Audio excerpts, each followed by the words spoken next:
Y a continuación interviene Jonathan Jair López Muñoz.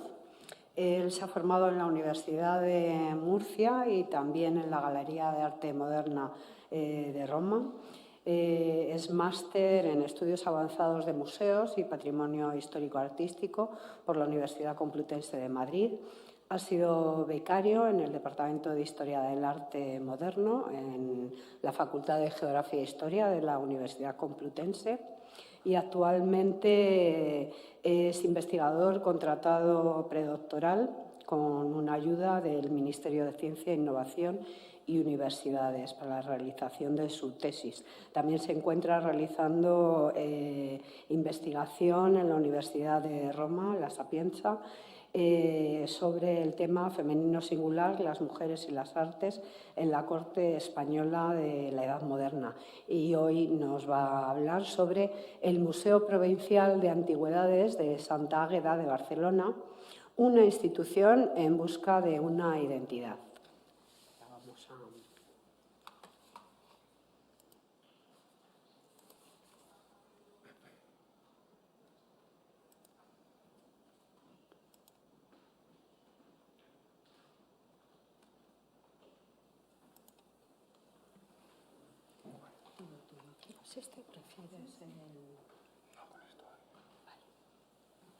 Muchísimas gracias por la presentación, Carmen Marcos. Y antes de empezar, quisiera agradecer también a la coordinación de este foro, todo el trabajo que han realizado y, por supuesto, al Museo Arqueológico Nacional por acogernos durante estas jornadas. El papel desempeñado a lo largo del siglo XIX por las comisiones provinciales de monumentos históricos y artísticos es bien conocido por las investigaciones llevadas a cabo en las últimas décadas. También conocemos sus labores gracias a los estudios museológicos, pues en la mayor parte de las ocasiones estas instituciones fueron las causantes de la configuración del mapa museístico de la España actual. Durante mi intervención me centraré en el que fue el primer museo de antigüedades de Barcelona, el primer museo provincial, bajo un punto de vista de cómo este museo, con sus colecciones y con su modo de exponer, ha servido, mejor dicho, ha sido una herramienta para transmitir una identidad particular. ¿Cómo y cuándo sucedió? ¿Con qué discurso fue planteada su exposición? ¿O cuáles fueron los motivos para ello? Intentaré responder a estas preguntas durante mi intervención, para comprender cómo fue posible modificar y afianzar una identidad bajo los primeros nacionalismos del siglo XIX a través de una institución museística. La historia de este museo ha sido un tanto complicada, algo que, por desgracia, fue usual en los museos españoles del siglo XIX. Los orígenes de lo que será el Museo Provincial de Antigüedades los encontramos en dos importantes instituciones sin las cuales no habría sido posible configurar dicho museo y probablemente la situación actual del Museo de Arqueología de Cataluña sería diversa. Comenzando por la más antigua de ellas, tenemos la Academia de los Desconfiados, que después pasaría a llamarse Academia de Buenas Letras. Fue creada en 1729 y ya sus estatutos establecen un objetivo claro, y cito, cultivar las bellas letras en general y especialmente aquellos ramos del saber que más puedan contribuir a ilustrar la historia sagrada y profana de Cataluña. Pues bien, un modo de ilustración lo fueron el estudio y la ejemplificación de esa historia por medio de las piezas arqueológicas que pudieron reunir, formando, según la Guía de Barcelona de José Coroleu de 1887, cito, el primer museo arqueológico que ha existido en España. Como interesados en arqueología, los miembros de la Academia comenzaron a reunir desde 1835, primero en el convento del Carmen y luego en el de San Juan de Jerusalén, una importante colección con piezas halladas en excavaciones y con otras donadas o depositadas. Por esta hazaña cultural llegaron a recibir alabanzas, como la de la Junta de Comercio de Cataluña, cuando felicitó a esta por, y cito, la idea de la formación de un museo de antigüedades de Cataluña que pueda recordar las glorias de nuestra patria. La segunda de las instituciones fue la Comisión de Monumentos de la provincia de Barcelona, instaurada el 3 de octubre de 1844.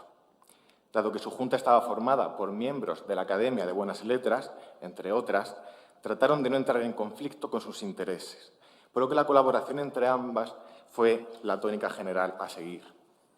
Ejemplo de ello fue compartir sede para la reunión de estos objetos, formando un museo conjunto que tuvo como nombre Museo Lapidario y de Antigüedades, abierto al público en octubre de 1844 y conocido como tal hasta 1879.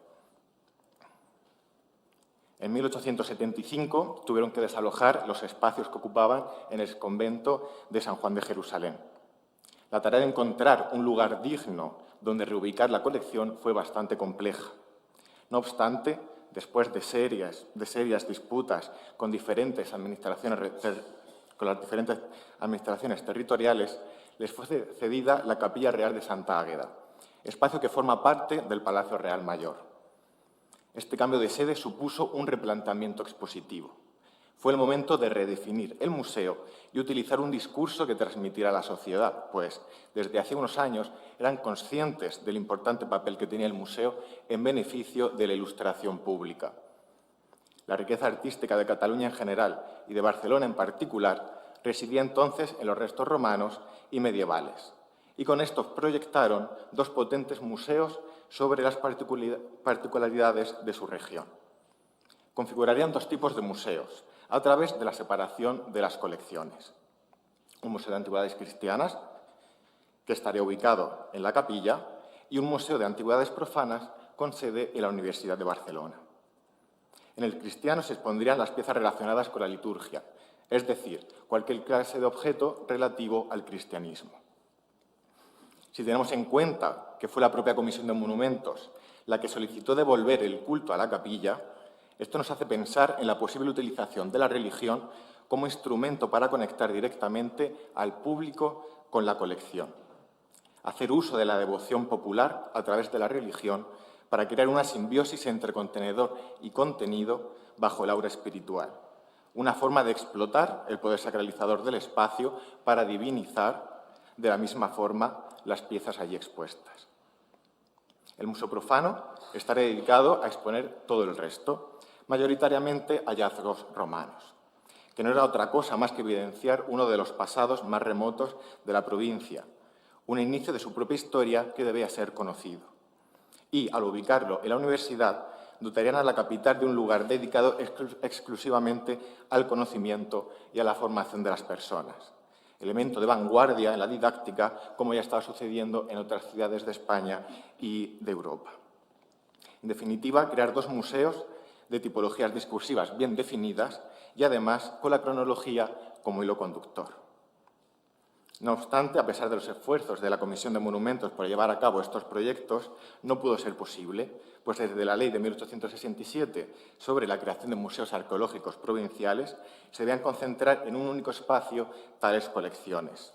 Además, esto se vio reforzado con una Real Orden de 1879, con la que se ordenaba la creación del Museo Arqueológico Provincial en Barcelona.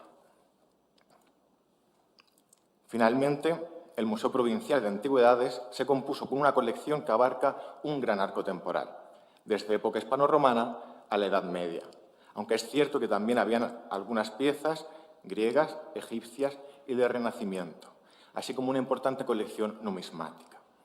Eran conscientes de que, a pesar de lo que sucedía en otras partes del país, Barcelona o Cataluña no podían alardear de un arte notorio de la Edad Moderna, como ya afirmaron Madrazo y Carderera en esta comunicación fechada en 1844 que he querido recoger en la diapositiva, de que dedicaran sus esfuerzos en formar un potente museo de antigüedades que sirviera de referente cultural para la recuperación de la historia de la antigua ciudad de los condes, como hacían referencia entonces. Pues Barcelona no debe ser considerada como cualquier otra ciudad del país.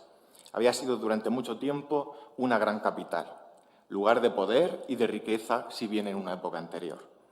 De ahí que recuperen ahora sus virtudes del pasado.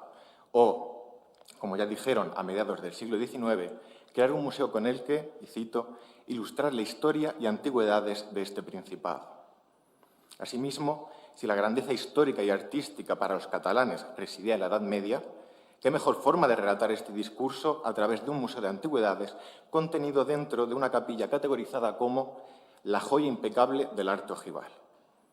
No solo el contenedor del museo era un óptimo ejemplo de estilo, sino que rozaba lo sagrado al tratarse de la Capilla Real, ahora no por el contexto religioso, sino por la irregambre identitaria, ya que estaba y está ubicada dentro del conjunto del Palacio Real Mayor, que había servido de residencia de los grandes personajes del pasado, condes de Barcelona y reyes de la Corona de Aragón. Pues entonces, en ese mismo lugar, se produjo lo que podemos considerar como una ofrenda a sus antepasados, al pasado catalán, ubicando en este lugar de doble sacralidad, religiosa y civil, la colección museística para instrucción de todos los catalanes.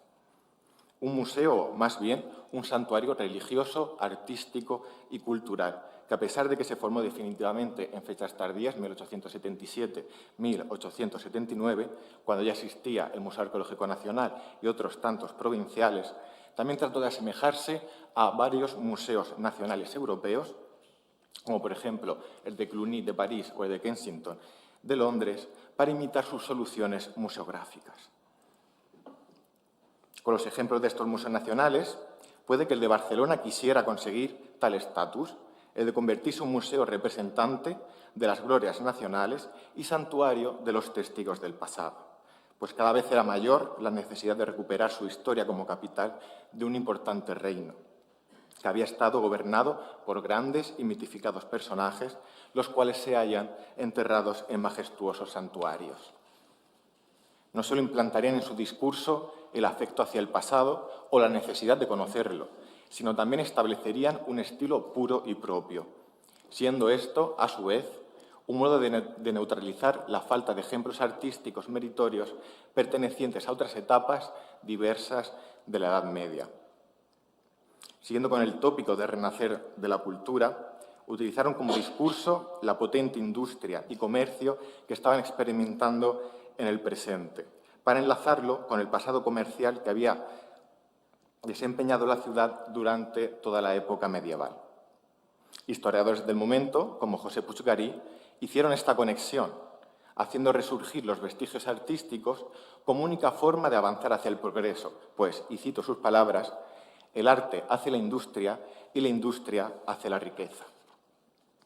A modo de conclusión, me gustaría hacerlo con una pequeña reflexión, y es que hemos podido comprobar por medio del análisis de este caso concreto la valiosa herramienta que atesora cualquier museo.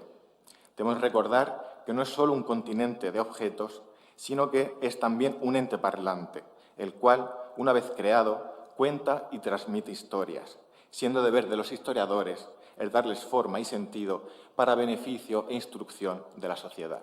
Muchas gracias.